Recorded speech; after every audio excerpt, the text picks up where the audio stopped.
America ಮತ್ತು ಇರಾನಿನ ಯುದ್ಧ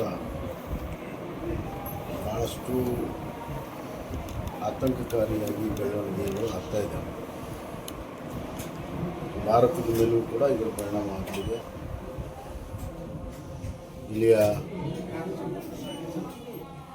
oil ಮತ್ತು ಪೆಟ್ರೋಲಿಯಂ ವಲಯದಲ್ಲಿ ಇದರ ದೊಡ್ಡ ಪ್ರಭಾವ ಆಗಲಿದೆ ಮತ್ತು ಆರ್ಥಿಕತೆ ಮೇಲೂ ಕೂಡ ಭಾಳ ದೊಡ್ಡ ಪ್ರಭಾವ ಆಗಲಿದೆ.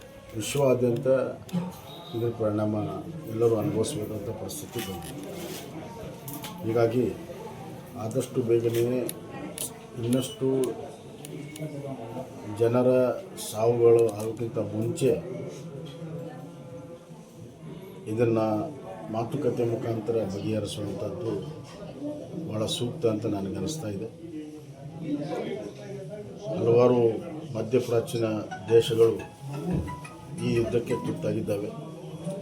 ಹೀಗಾಗಿ ಮಧ್ಯಪ್ರಾಚ್ಯದಲ್ಲಿರುವಂಥ ಭಾರತೀಯರು ಮತ್ತು ವಿಶೇಷವಾಗಿ ಕನ್ನಡಿಗರು ಇವತ್ತು ಸಿಕ್ಕಾಕೊಂಡಿದ್ದಾರೆ. ಅದು ದುಬೈದಲ್ಲಿರ್ಬೋದು, ದೋಹಾದಲ್ಲಿರ್ಬೋದು, ಬ್ಯಾರಿನ್ನಲ್ಲಿರ್ಬೋದು, ಇತರ ಕುವೈಟ್ನಲ್ಲಿರ್ಬೋದು.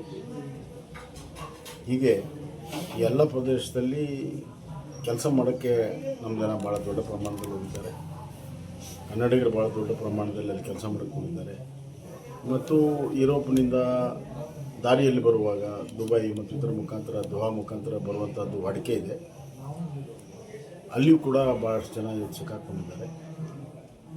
ಈಗಾಗಲೇ ಭಾರತ ಸರ್ಕಾರ ಹಲವಾರು ಕ್ರಮಗಳನ್ನು ತೆಗೆದುಕೊಂಡಿದೆ ಮತ್ತು ಸುರಕ್ಷಿತವಾಗಿ ಅವರು ತರೋದಕ್ಕೆ ಎಲ್ಲ ಪ್ರಯತ್ನಗಳು ಭಾರತ ಸರ್ಕಾರ ಮಾಡ್ತಾಯಿದೆ. ಹಿಂದೆ ಇದೇ ಥರದ ಸಂದರ್ಭದಲ್ಲಿ ಅದು ಇರಾಕ್ದಲ್ಲಿರ್ಬೋದು, ಸಿರಿಯಾದಲ್ಲಿರ್ಬೋದು, ಹಲವಾರು ಸಂದರ್ಭಗಳಲ್ಲಿ ಪ್ರಧಾನಮಂತ್ರಿ ನರೇಂದ್ರ ಮೋದಿಯವರ ಸರ್ಕಾರ ಎಲ್ಲ ಭಾರತೀಯರನ್ನು ಸುರಕ್ಷಿತವಾಗಿ ಹೊರತೆಗೆದಿರುವಂಥದ್ದು ನಮಗೆಲ್ಲ ಗೊತ್ತಿದೆ.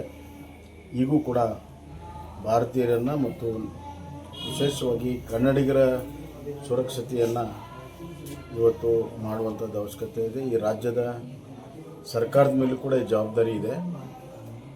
ಭಾಳಷ್ಟು ಜನರಿಗೆ ಅಲ್ಲಿಗೆ ಹೋಗಿ ದುಡ್ಡಿಲ್ಲದೆ, ಆಹಾರ ಇಲ್ಲದೆ ತೊಂದರೆ ಆಗ್ತಾಯಿದೆ ಅಂತ. ದುಬೈದಲ್ಲಿ ಭಾಳ ದೊಡ್ಡ ಪ್ರಮಾಣದಲ್ಲಿ ನಮ್ಮ ಜನ ಇದ್ದಾರೆ. ಅವ್ರ ಮುಖಾಂತರ ಮತ್ತು ಅಲ್ಲಿಯ ಎಂಬೆಸಿ ಮುಖಾಂತರ ಕರ್ನಾಟಕ ಸರ್ಕಾರ ಅಲ್ಲಿ ಸಿಕ್ಕಾಕೊಂಡವ್ರಿಗೆ ವಸತಿ, ಊಟ ಎಲ್ಲ ವ್ಯವಸ್ಥೆಗಳನ್ನು ಮಾಡಬೇಕು ತಾತ್ಕಾಲಿಕವಾಗಿ, ಮತ್ತು ಕೂಡಲೇ ವಾಪಸ್ ತರೋದಕ್ಕೆ ಎಲ್ಲ ರೀತಿಯ ವ್ಯವಸ್ಥೆಗಳಿಗೆ ಮುಂದಾಗಬೇಕು. ಭಾರತ ಸರ್ಕಾರದ ಜೊತೆಗೆ ಕೈ ಜೋಡಿಸಿ ಕನ್ನಡಿಗರನ್ನು, ಭಾರತೀಯರನ್ನು ಸುರಕ್ಷಿತವಾಗಿ ತಾಯಿನಾಡಿಗೆ ತರುವಂಥದ್ದು ನಮ್ಮೆಲ್ಲರ ಕರ್ತವ್ಯ ಅಂತ ನಾನು ಭಾವಿಸ್ತೇನೆ.